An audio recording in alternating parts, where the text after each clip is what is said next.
Bonjour à tous, ça y est, on en a fini avec les fractions irréductibles.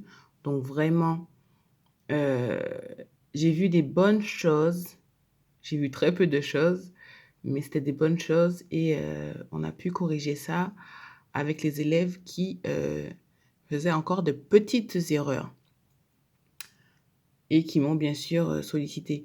Donc vraiment, n'hésitez pas à me solliciter si vous voulez encore travailler sur les fractions irréductibles.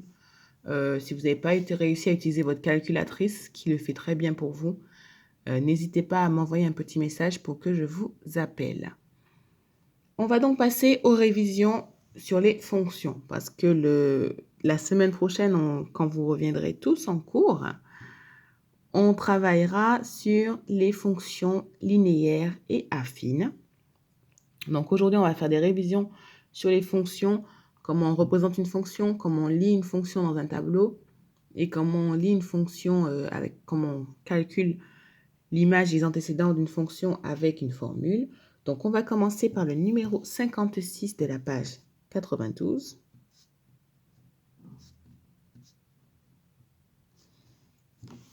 Où ici, on vous demande quel graphique, pourquoi le graphique ne peut pas correspondre à ce tableau de valeurs. Donc, on a un tableau de valeurs. On lit x. Si x égale 3, f de x égale moins 3. Si x égale moins 2, f de x égale 0. Pour 1, ce sera 2 l'image. Et pour 2, ce sera 3 l'image. Donc, on vous demande pourquoi ce tableau n'est pas bon. Pourquoi les graphiques ne sont pas bons. Donc, je rappelle que lorsqu'on a un graphique, en abscisse, on va avoir les x, les antécédents. Et en ordonnée, on aura les images. Donc, les f de x, le y égale f de x. Voilà. Donc, pour ce premier tableau, on a déjà un petit souci au niveau du 3. D'accord. Son image n'est pas la bonne. Donc, je vous laisse rédiger ça et repérer, je vous le rédige pour le A. Et le B, je vous laisse repérer où est l'erreur. Donc, ici, donc, sur le graphique,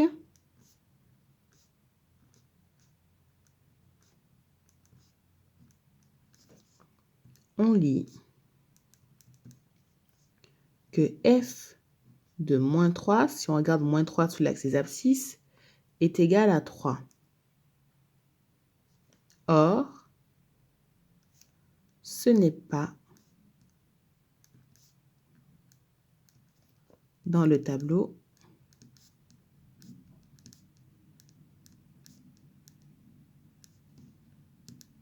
Voilà. Dans le tableau, on a plutôt f de 3 est égal à moins 3. Pour le B, on a ici l'image de 0.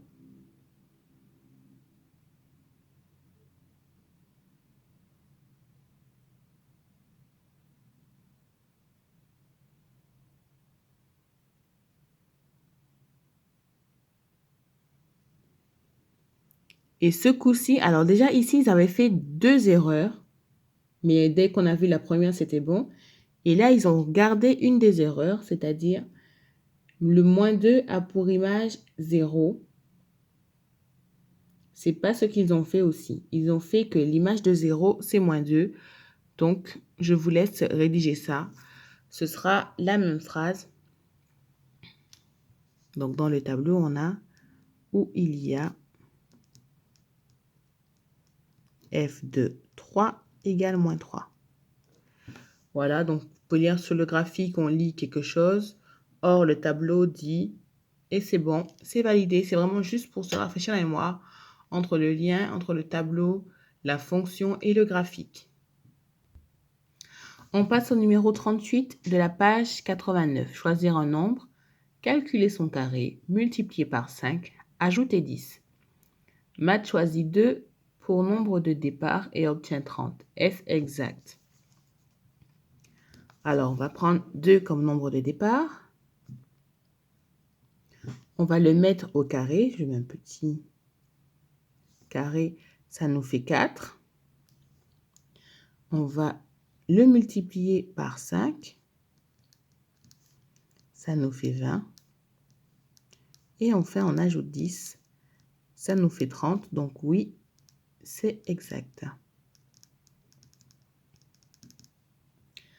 Robin choisit 0,1 comme nombre pour nombre de départ. Quel résultat obtient-il? Donc au carré, fois 5 et plus 10. Je vous laisse rédiger comme vous voulez, hein. J'ai fait ce schéma pour que ce soit plus visuel par rapport à la définition, à l'activité qu'on avait fait sur la définition de la notion de fraction. Mais vous pouvez choisir bien sûr une rédaction plus à niveau 3e. Le 2a. On note P la fonction qui au nombre x choisi associe le résultat obtenu. Déterminez l'expression P de x. Alors voilà, ce coup-ci on va prendre x, on va le mettre au carré, ensuite on va multiplier par 5, puis on va ajouter 10. Donc le nombre ce sera juste x, mais c'est pareil, on le met au carré, on multiplie par 5 et on ajoute 10 derrière. On vous demande de calculer P de moins 1. Donc, le x prendra la valeur moins 1, puis P de 3. Le x prendra la valeur de 3. Et enfin, P de 0. Le x prendra la valeur de 0. Et en C, on vous demande de vérifier que 0,2 est un antécédent de 10,2.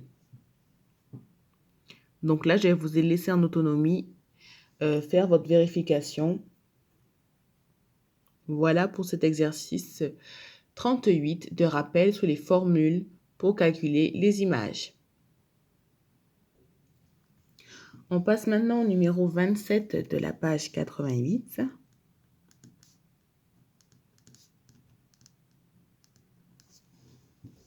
Voilà.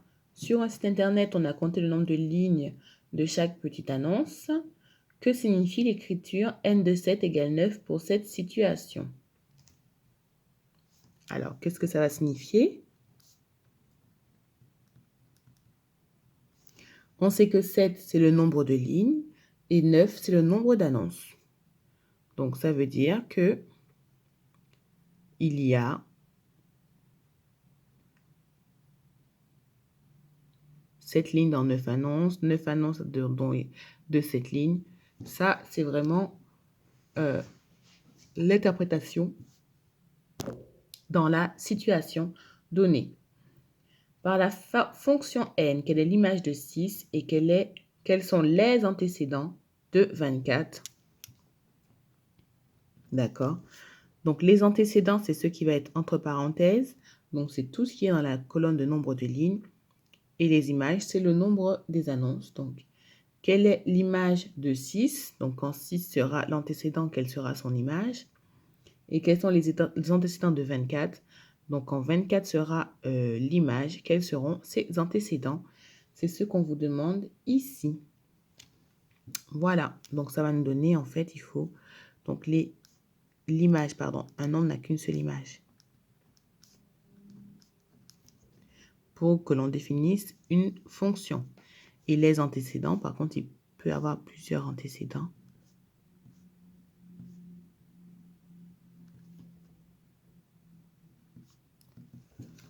Voilà pour ce vraiment petit travail de rappel avant ce week-end. Je vous laisse bien vous préparer à votre retour au collège. Normalement, je ne suis même pas sûre d'ailleurs que ça pourra se faire dès lundi. Bonne journée à tous et bon courage.